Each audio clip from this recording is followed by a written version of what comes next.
السلام علیکم ورحمۃ اللہ وبرکاتہ۔ بسم اللہ والصلاة والسلام علی رسول اللہ وعلی آلہ وصحبہ اجمعین، اما بعد۔ پیارے بھائیوں اور پیاری بہنوں، بامبے سے محترم جناب سید عبدالقوی صاحب نے سوال بھیجا ہے،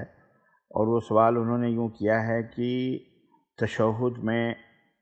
انگشت شہادت یعنی شہادت کی انگلی اٹھا کر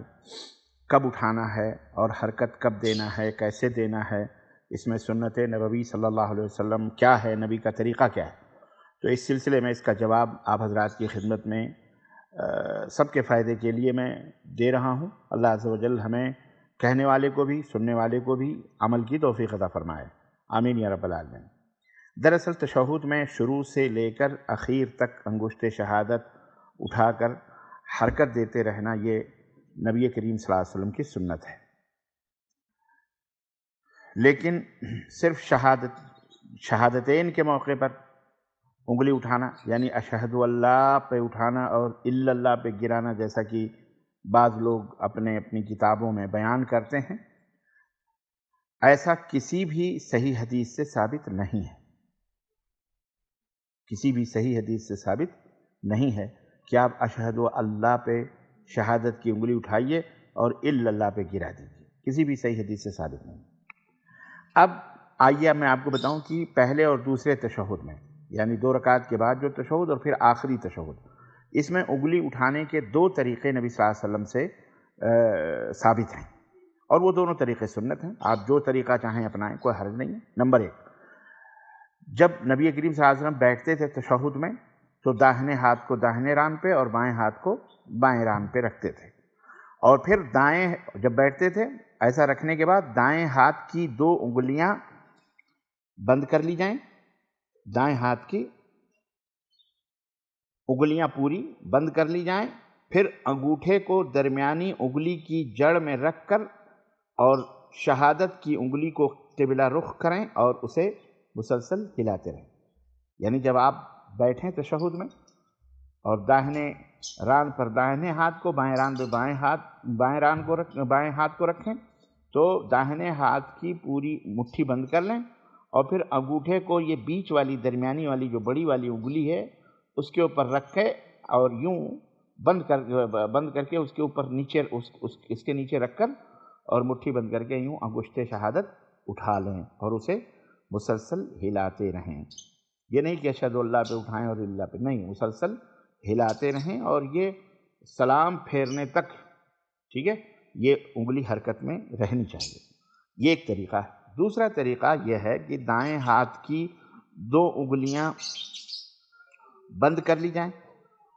پھر انگوٹھے اور درمیانی انگلی سے حلقہ بنا کر یہ 2 انگلیاں، پھر انگوٹھے اور درمیانی، یہ انگوٹھا اور درمیانی انگلی کو حلقہ بنا کر انگشت شہادت کو اٹھائیں اور مسلسل حرکت دیتے رہیں۔ یہ دونوں طریقے صحیح مسلم میں اور سنن ابو داؤد میں کتاب الصلاۃ کے اندر موجود ہیں، ٹھیک ہے۔ تو یہ طریقہ ہے شہادت کی انگلی اٹھانے کا اور مسلسل حرکت میں رکھنے کا۔ بعض روایتوں میں انگشت شہادت کو حرکت نہ دینے کی صراحت آئی ہوئی ہے، بعض روایتیں ایسی بھی ہیں جس میں لکھا ہوا کہ انگلی شہادت کی انگلی کو حرکت نہ دیں، اس کی صراحت ہے، لیکن یہ بعض روایتیں جو ہیں علامہ البانی رحمۃ اللہ فرماتے ہیں کہ ایسی تمام روایتیں شاذ ہیں یا منکر ہیں، انہیں حرکت دینے والی روایات کے مقابلے میں لانا، بیان کرنا صحیح نہیں ہے، ٹھیک ہے۔ تشہد میں انگلی اٹھا کر حرکت کرتے رہنا، اہل علم نے اس کا فائدہ یہ ہے بتایا ہے کہ نماز میں یہ ایک سوئی کا باعث ہوتا ہے، نمبر 2 خیالات پراگندہ نہیں ہوتے، اور حدیث میں بھی اس کا اشارہ ہے کہ رسول اللہ صلی اللہ علیہ وسلم فرماتے ہیں کہ تشہد میں انگلی اٹھانا شیطان کے لیے لوہے کے نیزے سے زیادہ ضرب کاری کا باعث ہے، زیادہ جیسے لوہے کے نیزے کسی کو مارے جائیں اس سے زیادہ ضرب جو ہے مار شیطان کو لگتی ہے۔ یہ روایت مسند احمد کے اندر موجود ہے، اور حضرت عبداللہ ابن عباس رضی اللہ تعالی عنہما بیان کرتے ہیں کہ رسول اللہ صلی اللہ علیہ وسلم کو 7 اعضاء پر سجدہ کرنے کا پابند کیا گیا کہ آپ صلی اللہ علیہ وسلم 7 عضو پر اعضاء پر سجدہ کریں: پیشانی، دونوں ہاتھ، دونوں گھٹنے اور دونوں پاؤں۔ یہ روایت صحیح بخاری کے اندر موجود ہے۔ بہرحال تو یہ طریقہ ہے تشہد میں انگلی اٹھانے کا اور اس کو حرکت میں رکھنے کا۔ محترم، میرا خیال ہے کہ بات واضح ہے اور آپ حضرات سمجھ گئے ہوں گے، اور اس کی ضرورت نہیں ہے کہ میں ابو داؤد کی عربی روایات اور عربی میں جو حدیثیں ہیں وہ اس کو میں آپ حضرات کی خدمت میں رکھوں۔ بس اتنا کافی ہے آپ کے لیے۔ وصلی اللہ علی نبینا محمد وعلی آلہ وصحبہ اجمعین۔ والسلام علیکم ورحمۃ اللہ وبرکاتہ۔